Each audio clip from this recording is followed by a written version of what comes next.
Good morning, positive thinkers.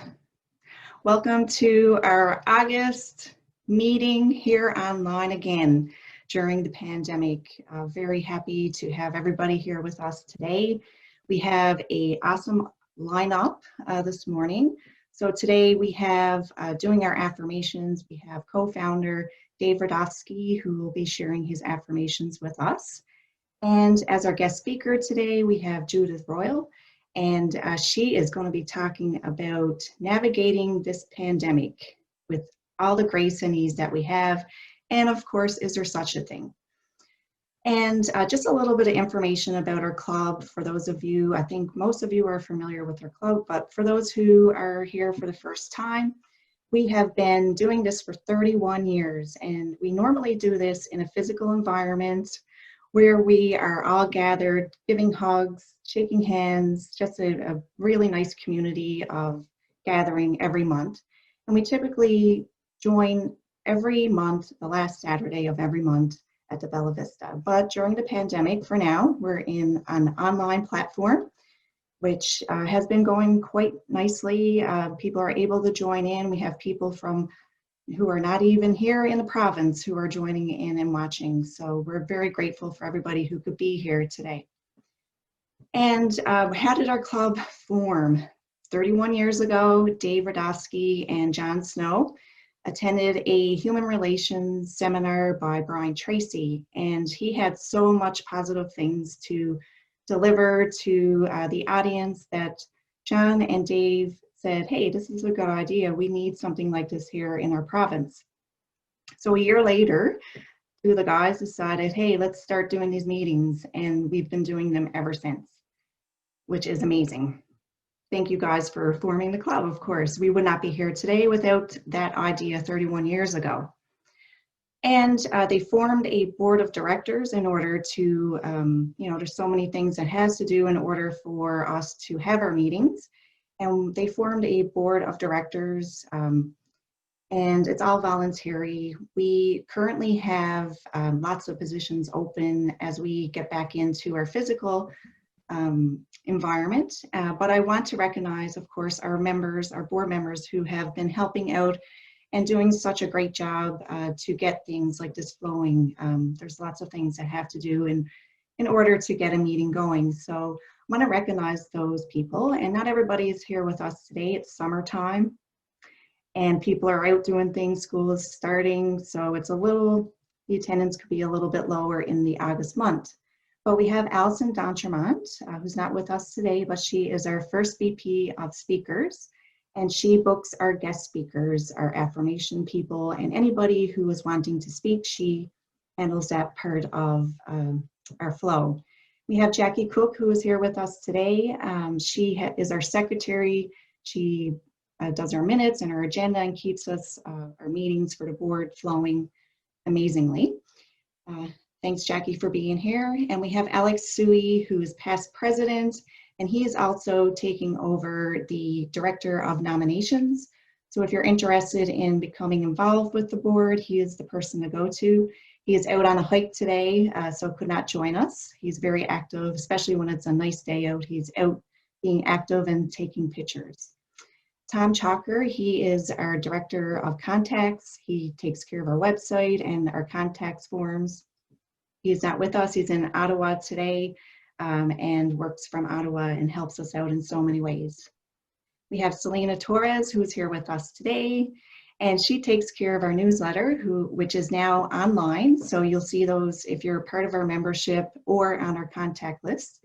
You will get the monthly newsletter, and we highlight our board members in this newsletter as well. And there's our guest speaker. It's a great read, of course, and it's beautifully put together. Thank you, Selena, for all your work and dedication to our board.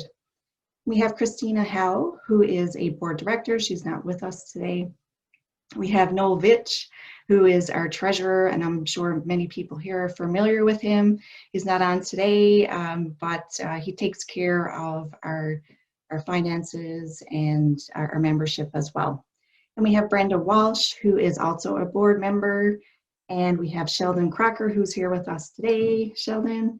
and he takes care of our public relations, our social media, and updating all of those outlets for us about our guest speaker and just information about our club. So thank you very much for our board and our board members for helping out and being dedicated and volunteering for our group. Thank you, thank you. And we also are, like I had mentioned, we have Sheldon who's on our PR. We're on social media, so Facebook, Twitter, we have our website as well, and we're also on Instagram. So that is a little bit about our club. We look forward to eventually getting back to the physical environment, but this is amazing too because we can stay at home, we can save some gas, and it's awesome. So thank you for being here, and what I'm going to do now is hand over the mic to Dave. You're already unmuted, Mike, Dave, so we are good to go if you wanted to go ahead and start your affirmations. Perfect.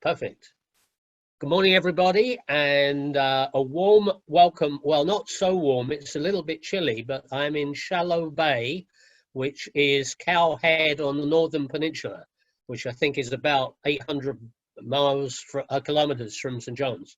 So as Katie just said, with in Bruce in Qatar and wherever you are, you can be part of the meeting. And that's the one amazing thing about this technology. It's really great to be anywhere. As long as you're connected, you can join the meeting. So it's fun and it's exciting. And thank you, Katie, for the great leadership in the last few months. It's been a real challenge, but anyway, it's been super to meet this way. Now, all of you know, I'm sure, from experience that one of the key factors of the club, or I should say key procedures of the club, is to do our affirmations. And affirmations are self-talk, things that we say to ourselves and internalize, because it's on record that if you drill down into your subconscious with your thoughts and your aspirations, and if you do it meaningfully, then you can change the future. You can look at things that you wish to do, change your way of life. Affirmations are very powerful. So we're going to do just a few, not too many. And at the end of the affirmation, I'd like you to do a fist pump like that. Now, I can't hear you, of course, and otherwise it would be, we'd have a lot of feedback, but I can see you. So there's 2 or 3 people I can't see, but that's fine. Just do the fist pump at the end of it. So affirmations, again, can be different things to different people. And these are just a few that I've used from time to time. But of course, they're very personal, and it depends on the challenges that anybody's facing, that they may wish to just put together their own affirmations that they can practice on a daily basis. So if you'd be kind enough to follow me, and we'll say, I am a purely positive person. Good, I can see the fist pumps. I set goals and dreams and constantly achieve them.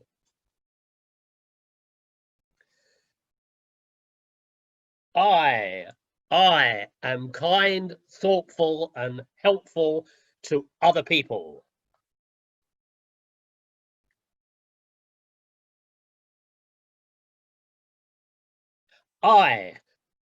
I help others wherever I can.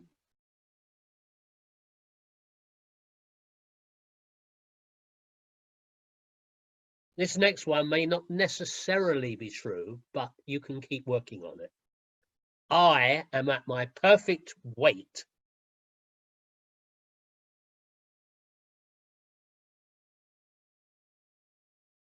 You can decide if that's true or not. And the last one I'm going to do on this subject is, I am fit, healthy, and COVID-free.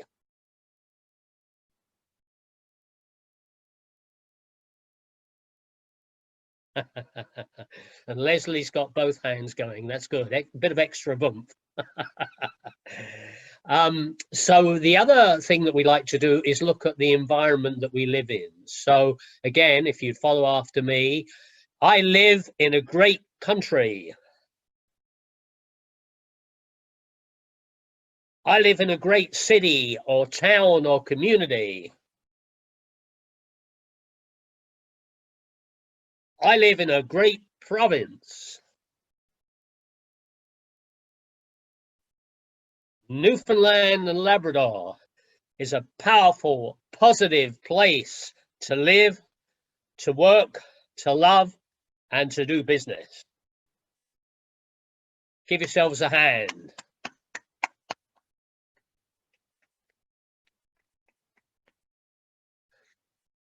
A couple of other messages, if I may, Katie, just before I leave the affirmation. Nothing connected with affirmations. As I think most of you know, certainly the board does, that Margie O'Grady's husband, Charlie Carr, passed away last week. And I did attend the funeral service on Monday in St. John's on behalf of the club. So we sent our wishes to Margie, which she appreciates very much. Another quick bit of news is that some of you have asked about our daughter Krista and her husband Keith and our two grandchildren who are in Texas, Houston, Texas. And of course, they were lucky to have avoided the hurricane in the last couple of days. So they're safe and well. And apart from losing a little bit of power from every now and then, they're absolutely fine. So thank you very much, everybody. Great to be with you. And again, from Shallow Bay here on the Great Northern Peninsula, I'll be staying on, but here for the meeting, but we'll be talking to everyone soon. Bye for now. Awesome. Thank you, Dave. That was awesome. Just seeing everybody with the fist pumps and the smiles. It really gets set for the tone for our guest speaker because we're going to have a little bit of fun here this morning. And it's so nice to see everybody's faces with some nice smiles. And glad, Dave, that your daughter is safe. I also had a cousin who was in the same area and they are safe as well. So all positive, good stuff. Okay, so we're going to move on to our guest speaker now. And a little introduction for Judith. She's no stranger to the Positive Thinkers Club. She's been a guest speaker for us numerous times. But Judith has 40 years of experience serving people and helping them with achieving their highest potential in life.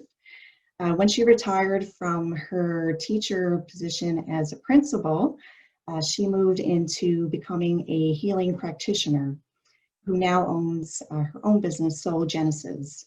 And she incorporates a wide range of tools such as Reiki Master, Life Coach, NLP, hypnosis, timeline therapy, meditation, crystals, and sound healing into her practice. These modalities are designed to meet the needs of a diverse society in this age of dynamic change.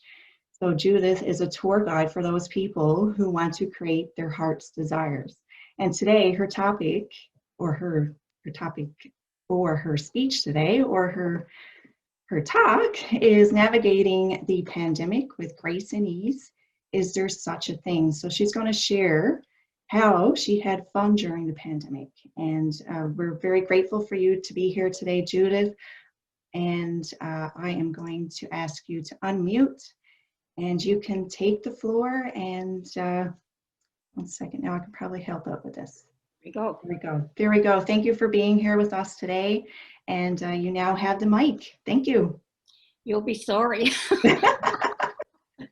Not at all. Good morning, everyone, and thank you for coming. I'm just so glad to see everybody again. It's been a while. And I see a couple of my friends and my Newfoundland sister, Joanne. So that makes me feel very calm. Well, I'm going to suggest that we navigate these uncertain times with a sense of humor. Now, you may be wondering why I would be speaking about silliness. What a silly subject. But as silly is, there's a reason why silliness is so important in these uncertain times. You may be thinking, I don't have to be silly. These are serious times. I'm too angry and anxious, and I don't have time to be silly. And quite frankly, I don't think I have a sense of humor. And usually there's some kind of judgment attached, and it's usually immaturity. And I have to say that when I was a kid, my mother used to say to me, Judy, if you don't stop that, you're going to end up crying. And my dad would say, oh, for heaven's sakes, Judy, would you grow up? And I was quite the prankster in my day. One of my favorite pranks was decorating the neighbor's house with toilet paper while they were out. Now, I have to say some of those pranks, I got into trouble. But nevertheless, I had a great time doing it. Now, let's take a look at the science of silliness. It actually proves that it's sensible to be silly. Dr. Janet Gibson, who is a cognitive psychologist, researched 800 papers, and she found that there was absolutely no evidence that silliness was a child of being, that silly is a way of being childish. Actually, it requires a lot of social intelligence to know when to be silly. And of course, when I was younger, that's why I was always in trouble. I didn't know when not to be silly. Actually, it's part of our personalities to a greater and lesser extent, depending on the person. Dr. René Proyer, a professor of psychology in Germany, says it's actually a personality trait we all have. She found that playful people scored higher in openness to new experiences, emotional stability, and extroversion. Of course, the way you express your personal silliness should probably be different in different situations. But it can actually work as an approach to problem solving, managing relationships, conflict negotiation, and just being able to see things from a different perspective. Because you can't change behavior unless you change perspective. And it's just a way of being more creative in doing it. So I'd like for you to take a moment now and think about how you've used a sense of humor to solve a problem or manage a difficult child or someone who's close to you. So just take a minute to do that.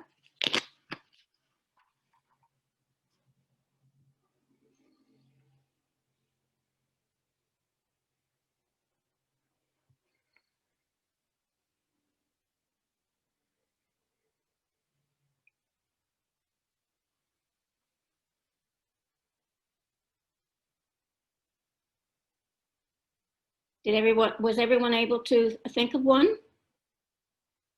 Good, good. Now, I want you to think of a time when your humor allowed you to see a situation with different eyes. And write that down. When did your humor allow you to see a situation with different eyes?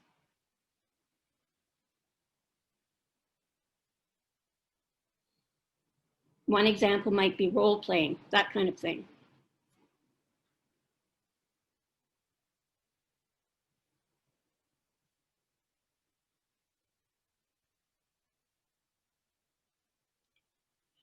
Would anyone like to share an example?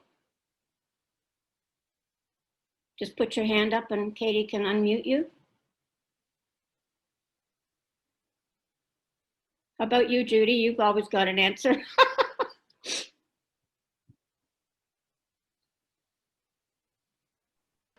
Well, you know me, because I always find something funny in everything. So it's really hard for me to pinpoint something. Like even with this COVID situation, like I'm on Facebook and I'm on Twitter and I'm always posting something that just kind of, I don't know, that will just make somebody laugh because I know that there's so much fear and whatever. So I'm just like, I can't think of anything in particular, but I always find some way to, laugh at something. Actually, Judy and I compete on Facebook to see who can be the funniest. I don't post any videos though. Yeah, this is Dave here. Yes. Yeah, I've often used humor to relieve tension in a conversation if there are issues, personal issues or whatever. And I find that humor often disperses that and changes the direction, I guess, of the conversation. There's the key word, changing the direction, shifting it. Yes. There's an article that Al Hunt wrote for the Toronto Guardian just recently on the topic of how humor and silliness can be a helpful coping mechanism through this pandemic. Well, it certainly has been for me. It has really been a stress relief. I have to say that coping with difficult situations, anxiety, and just about all those emotions that bring you down, I deal with a sense of humor, as Judy said. I try to find something humorous no matter what might be going on. Now, that doesn't mean I don't pay attention to the gravity, excuse me, and I don't pretend that it's not happening, but it's helped me get through this last 6 months, I have to say. There are studies that show that those who have this trait are more resilient, actually. In fact, cultivating a sense of humor could be crucial to weathering the weeks and months to come ahead in these times of future uncertainty. It can relax the toxicity and fear of the world, which is what you were saying, Dave, and it gives a sense of freedom, actually. Even if it's an illusion and temporary, it's still a relief. For example, I didn't go to Arizona this year, as I usually do, and thank goodness I didn't. And I made that decision before the pandemic. Talk about synchronicity. Somebody was looking after me. When Snowmageddon arrived, it was my first experience of snow in 5 years. Fortunately, I had help with the snow and getting to and from my car, because I was absolutely terrified with 2 knee replacements and a hip replacement to even step foot out on my porch. So the pandemic hit then, and because I have respiratory problems, I had to stay at home. And I was locked down, so I've been in the house, so to speak, for 4 months. Now I have I could have gone into a complete decline, and because I had a gift in my next door neighbor who brought groceries every week and made sure I had everything I needed. So that made me feel fortunate. So I turned my attention to hold space for those who are essential workers, who had mental health issues due to fear and anxiety, and people who are just plain lonely. And that's what I do for my job anyways. I organized workshops and meditations virtually, and I checked in with people every morning and evening to see if they were okay. But in time, it began to weigh me down. And as I want to do, I found a distraction other than people's problems. And it's an app called My Talking Pet. I have a little Bichon Frise who is being very good in his crate right now. And his nickname is Mr. Furry Pants. And he is quite the pal. And I swear when I look into his eyes, I can tell what he's thinking. So it was easy to give life to the many pictures that I had taken of him. Of course, I think I'm hilarious. And I thought, well, maybe I'll post it on Facebook. And I hesitated and I thought, well, people are going to think I'm nuts. But I thought, well, I can always take it down. So let's just see how this flies. Well, that was the beginning of Mr. Furry Pants winning the hearts of many. In fact, I have people writing to him, asking him how he is and when he's going to post again. He then got his own YouTube channel, and his daily life just gained momentum. I'm telling you this story because inadvertently I dealt with my own stress, anxiety, and fear about the future by being silly. It was actually liberating. Now, Katie has a couple of 1-minute videos to show you, so you have a visual idea of what I'm describing. So I'll set it up by saying the first one is about him bragging about his latest feat. And I am the old girl, and my next door neighbor is the other one. And of course, over the 4 months, we would go on these road trips to various places just to get me out of the house. I'd take pictures, and then Mr. Furry Pants would report on the day's adventures. And of course, this usually involved comments about pushing the old girl's buttons. He talks as if he's giving a news report from MTV News.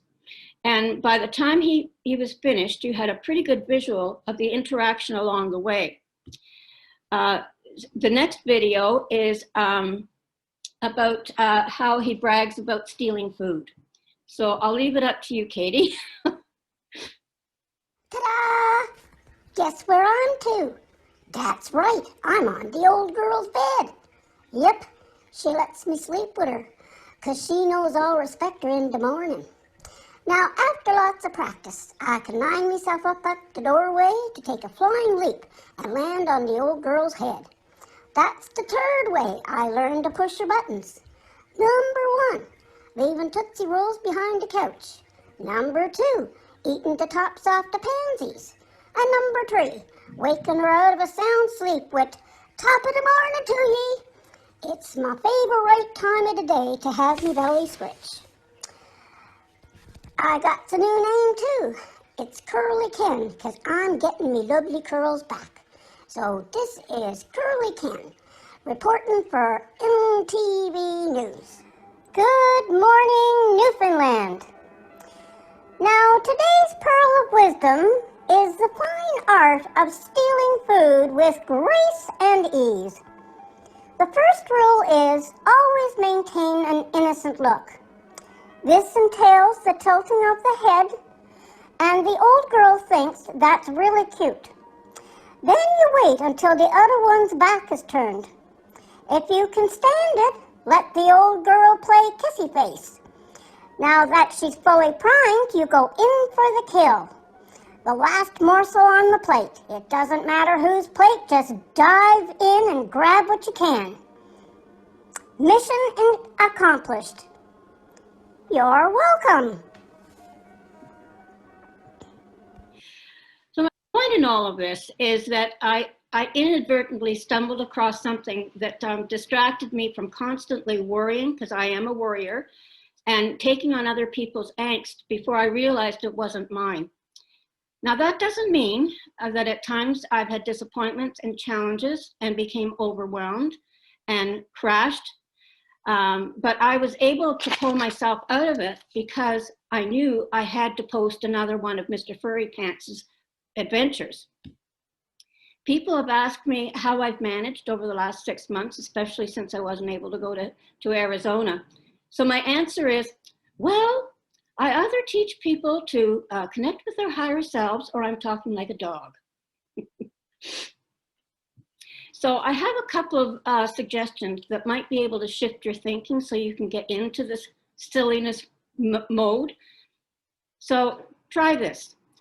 Make a commitment to go a whole day without complaining. If you catch yourself, stop and change the direction of your thinking. You'd be surprised how many times we say something that is not sitting too well with us. If you would write that down.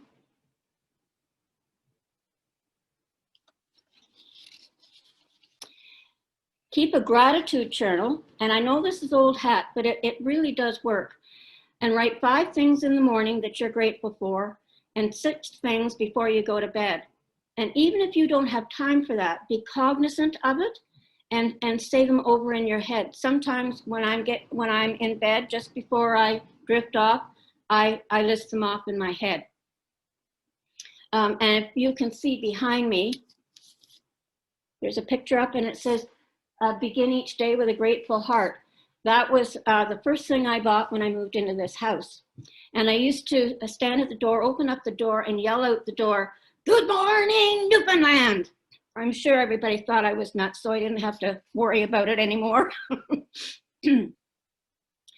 A couple of years ago, it might have been more than a couple of years ago, I made a commitment to post 3 things that I was grateful for, even if they were small things, like this is a great cup of coffee this morning.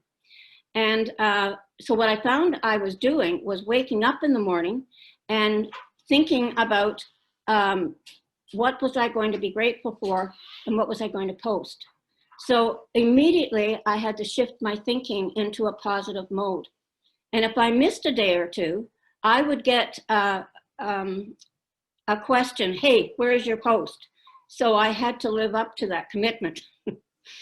Interesting, the things that I worried and perseverated about disappeared. The other thing I would suggest is having some kind of ritual in the morning. So what I do is I say, please clear my mind, thoughts, and deeds from any disruptive energy. Please purify my heart. I forgive those that have hurt me. I ask for forgiveness for those that I have hurt, and I forgive myself. The other thing is try to incorporate some movement every day. And when I had my knees, I couldn't really do all that movement, all that much movement. So I would watch nature on the TV. So at least you're picturing what it would be like to be in nature and moving. The other thing is listen to your body and be aware of your breathing. Everything is in breathing. If you draw in your breath, inhale to the count of 4, hold it to the count of 4, exhale to the count of 4, and empty your lungs to the count of 4, and do that 3 times, you guaranteed you will be grounded and you will be able to handle your anxiety or your panic attack, whatever. The hard thing is that when you're in the middle of that, to remember to do it. The other thing I've started doing, I just started doing this, is create a music playlist and write down 10 songs that are uplifting to you and play them in the morning when you go through your morning routine of coffee and breakfast. There's one song that's my favorite, and whenever I wake up with that feeling of doom and gloom, you know how some mornings you get up that way or you wake up that way, I play it while I'm making my coffee. And that's Izzy, if you've heard of Izzy with his ukulele singing Somewhere Over the Rainbow. It is just a lovely, lovely song that is very uplifting.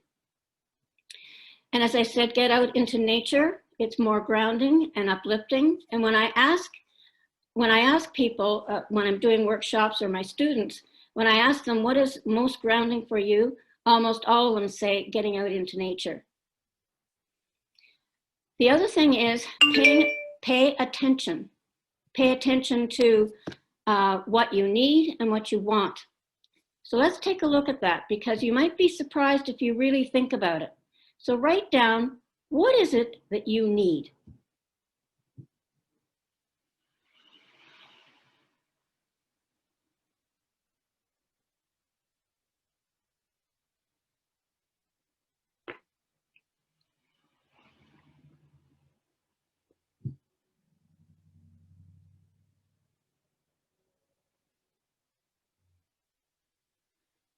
Now, what do you want?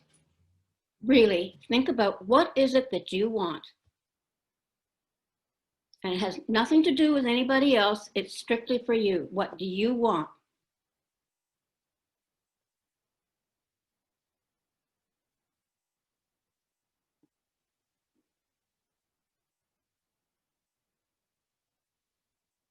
And would anybody like to share? What is it that they need?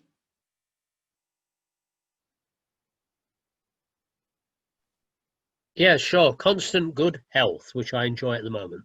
Good one. Because you really can't have anything else unless you have health, right? I'd say enough money to survive. Yes. So you're in the survival mode, are you? Well, not just, but it is extremely important to me. You know, so I'm trying not to have a survival mindset, but a lot does come down to that and trying to figure out how to do that. And of course, that's wrapped up with security and safety, yes? Yes, absolutely. Anybody else? Leslie? Peace of mind. What? Peace of mind. Yeah. Now, okay, now be specific. What is peace of mind to you?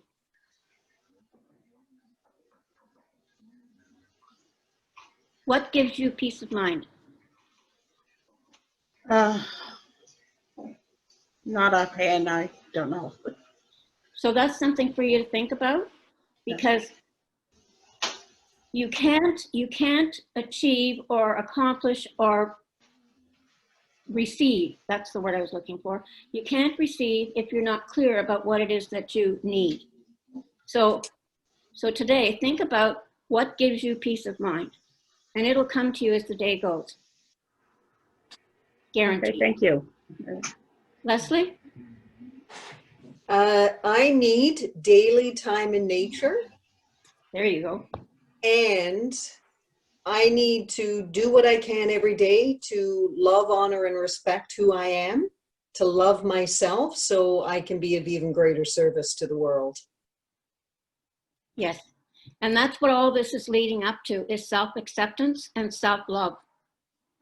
All those things are what create an authentic person. And I truly believe unless you accept yourself and love yourself, you can't really be authentic. Would you agree, Leslie? Yes, and I would just like to add something. So I had to almost die in a bicycle accident 15 years ago for me to truly understand that to be happy, I needed to love myself first. Because I had put everyone and everything else ahead of me. I was starting to learn that, but I was still sort of a little tentative about it. And I knew when I came out of my coma that if I didn't take care of me, I mean, I wasn't supposed to be able to function. And I knew that the only way that I was going to be able to be where I am right now is to learn to love myself and to take care of me first and foremost. Yeah, that's how the universe works. I refer to it as the royal baseball bat. Oh, yeah.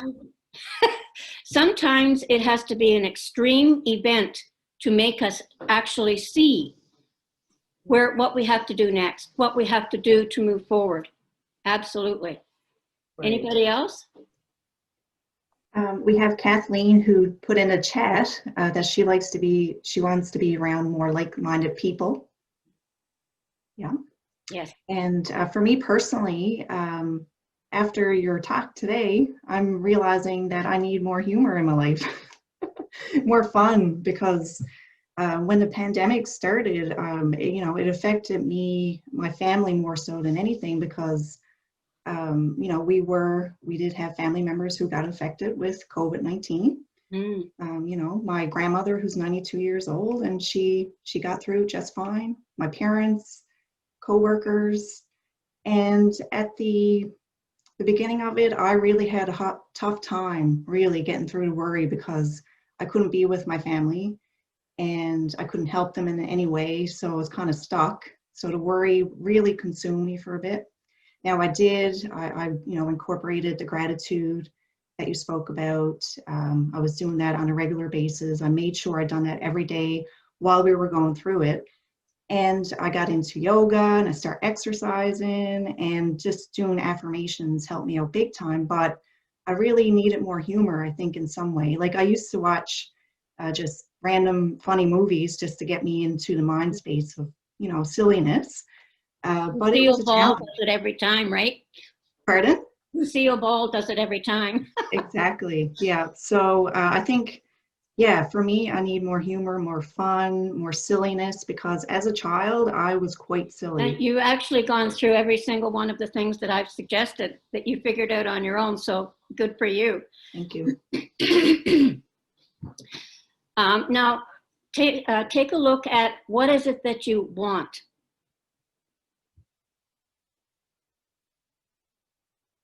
And I'm not talking about I want a cup of coffee. I mean, what is it that you want in life? And try to be specific about that. So you might say, I want an abundant life. So what does an abundant life mean for you?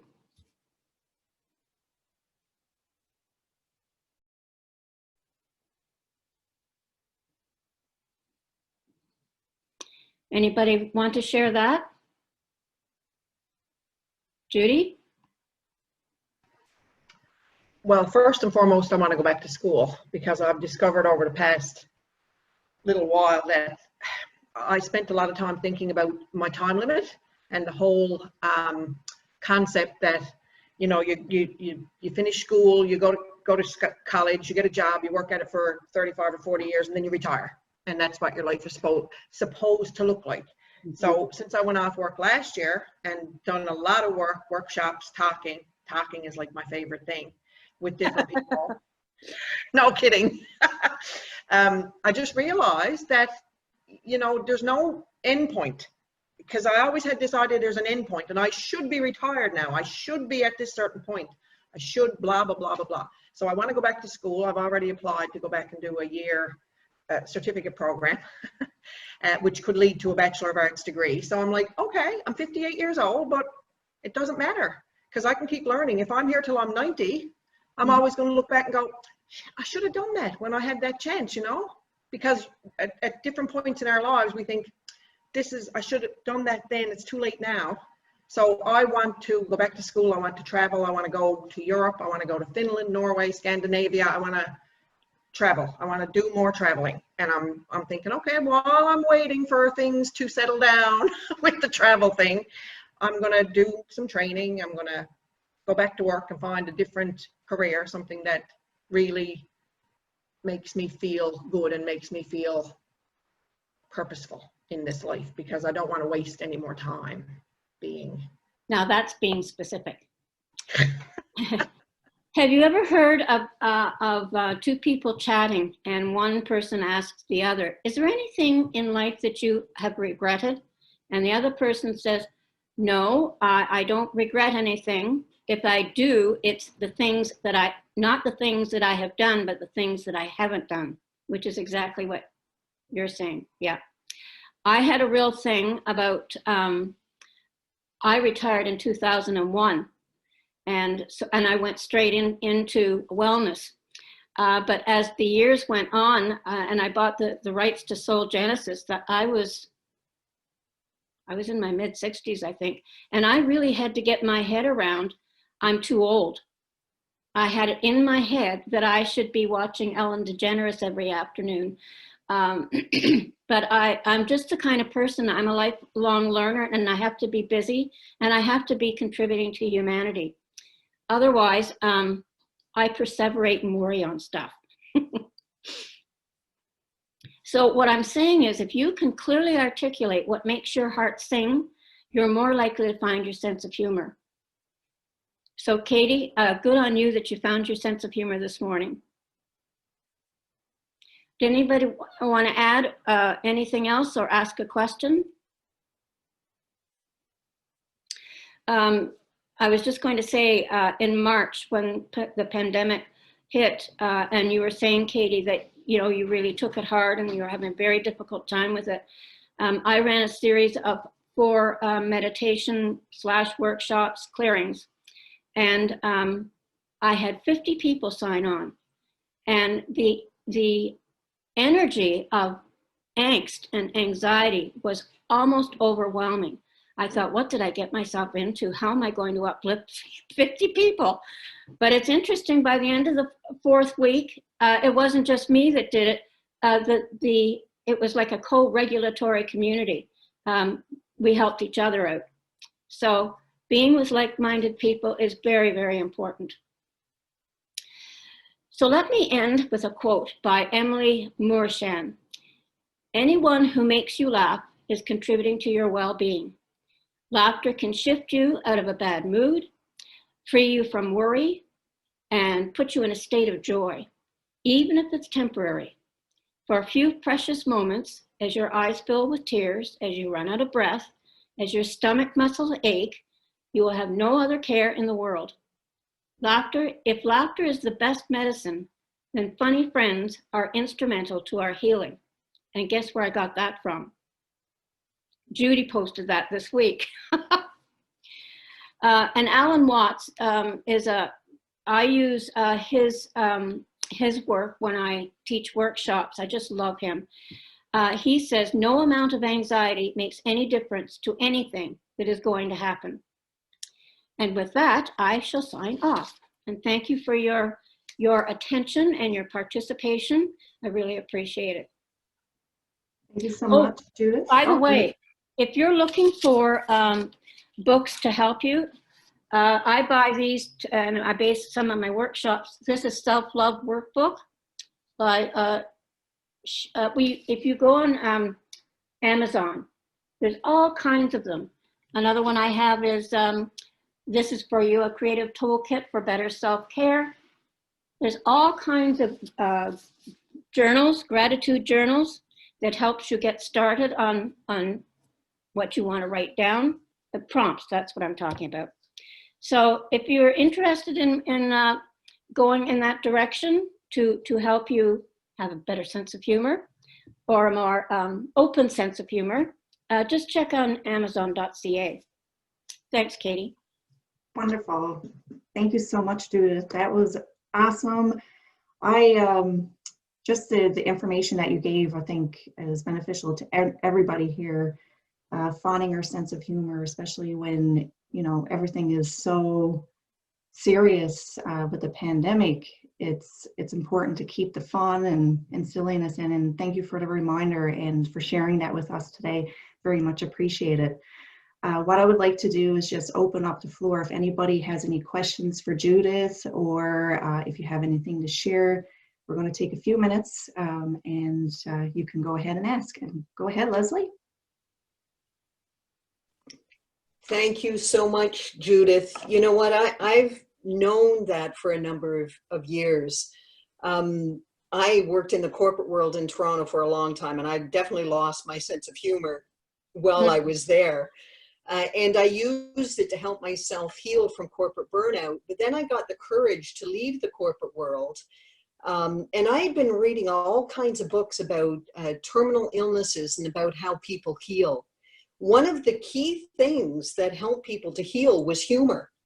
So I left the corporate world at the end of December 2000, and literally 4 days later, my mother here in Newfoundland was diagnosed with terminal cancer. And so she was given months to live. And I knew, so I immediately flew back home, and I went to the hospital with this on. I went to the hospital wearing this. It's a smiley face. I don't know if you can see. It's a happy face. And I went in, you know, like this. And my dad, who was a physician, both my parents have passed now, but my dad was a physician, was looking at me like, what the hell are you doing? And I said to my mom when I went in, I said, you know what, Mom? There's always a small percentage of people who survive a terminal cancer diagnosis. Why can't you be one of them? And so she thought about it, and she looked at me and she said, you're right, honey, I will be. So here we were, I'm here in the worst winter in Newfoundland history in January to May 2001. And we're doing guided imagery, visualization, and laughter. We laughed every day, especially when we were crying, when we were upset. 6 months after her diagnosis. Now, it had metastasized in her spine, in her ribs. It really didn't look good. And my dad, being a radiologist, had seen it. So he's looking at me like with his arms crossed the whole time I'm doing all this, like, you're nuts. Like, what are you doing? 6 months later, he came home wide-eyed because he saw the latest CAT scan. And the latest CAT scan was that my mother's cancer was gone. Gone. You're kidding. Gone.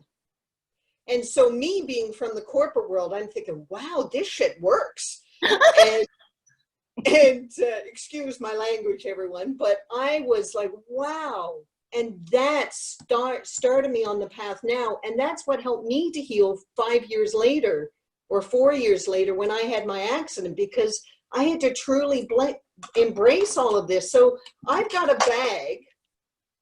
It says play, laugh, have fun. I'm always carrying this with me. And, you know, people don't know when I'm going to put on funny glasses. I didn't know that about you, Leslie. Yeah. Well, I learned something new about you. Yes. I've got all kinds of little things in this bag that when I'm struggling, I bring it out. And so I encourage everybody that, you know, not to diminish the pain that you're in or the hardships or the challenges. But when you laugh, it puts you in a different state of mind to truly view what's happening from a different perspective. And, you're in a much healthier place. So Judith, thank you so much for sharing what you just shared, because it's so true. So hopefully, that, at least you might have a little smile today. I'm going to get one of those. Actually, I've got heart sunglasses. There you go. That So I've had thank you. people take a second look. Thank you for sharing. That is a wonderful story. Have you written an article about that? I know, but I am. I I'm think in the you middle should. of writing. I'm in the middle of writing a book right now. I've been saying I'm doing it for years, but this pandemic gave me time Mhm. to actually write it. It's going to be published in the spring, and part of it is going to be about humor. And I need to write the article about humor and healing, because it's really, that's one of the first steps in actually healing, is learning to find joy even in the small things. Yes, exactly. Well, I'm going to be first in line to buy one. All right. Anybody else?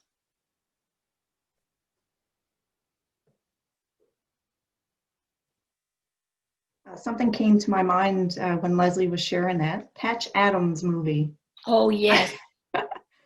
came to mind. So I got that on my list now to watch that one. It's very important and so silly and awesome. It just like makes your heart feel good when you really go through laughter. It's awesome. But So- you'd be amazed at the number of people who will look at you askance if you are silly. Yeah. So that's why I said, I really had to sort of hesitate and think about, did I want to put myself out that way? Because the other side of me is teaching people connect with their higher self, meditation, all that stuff. So somehow the two don't fit. Or at least I didn't think they fit. Oh, Judy. Oh, Judy has something to say. That's what I love about you, and that's one of the things that you've taught me, Judith, over the years, is that you can be so many things. Like, you don't have to be, I'm this type of person or I'm that type of person. You can be silly, and you can be spiritual, and you can be loving and giving and kind, and you can still crack people up with laughter. And that's what I find one of the biggest things, is that I don't care now. If I want to be silly and if I want to dance, because my kids used to say to me if we were in the mall, Mom, stop dancing. And I'm like, why? If somebody was looking at me and saying, she's weird, I don't care, because somebody's saying, that lady's weird. Like, we were on holidays this summer, me and a couple of friends, and we were on a parking lot out in Clarenville. And this lady, there was music playing, and this lady was doing this, getting into her vehicle with her husband, and she was getting in, she didn't know we could see her. So when she was getting in her vehicle, I blew my horn, and she kind of looked like she was really scared, and I went, yeah. So when they were leaving the parking lot, they were waving at us and we were waving at them, and it was awesome. I mean, that's what it's all about, I think, right? Yeah. I was talking about the series of meditations that I offered. I did one in March, one in May, and one in July, and I'm going to do another one in September. And I noticed that the progression of, and there were different people, but there was a sort of a core group that joined in on each one of them. And the change and the shift of energy and how people were feeling about their future was entirely different. And Judy, you can probably attest to this. In July, it was just the most wonderful, loving, giving group that was relaxed and really were able to trust in that they could say anything that was on their mind. So there you go. And thank you for that, Judy. I'm going to write that down. Lovely. All right. Okay, so we do have a little bit of time. It is 11:03, but it's all good. If anybody, I'll leave it for one more moment if anybody has any questions. Okay. All right. Thank you, everybody, for joining in this morning. Our next meeting is going to be scheduled for Saturday, September 26th at 10 a.m. Right now, we're still going to be online for the moment. Keep tuned for any physical things that we might get back into. And thank you again for being here with us this morning. I hope that it was a great start to your Saturday weekend. The day is beautiful out there. Get out and enjoy. So nature was mentioned here today. It's a perfect day because tomorrow I think we're going to have some weather. Get out there and enjoy it and have fun. Keep your humor. Thank you. Thank you. You. Have a great one. Hugs. All the best. Take care, Bruce. Cheers.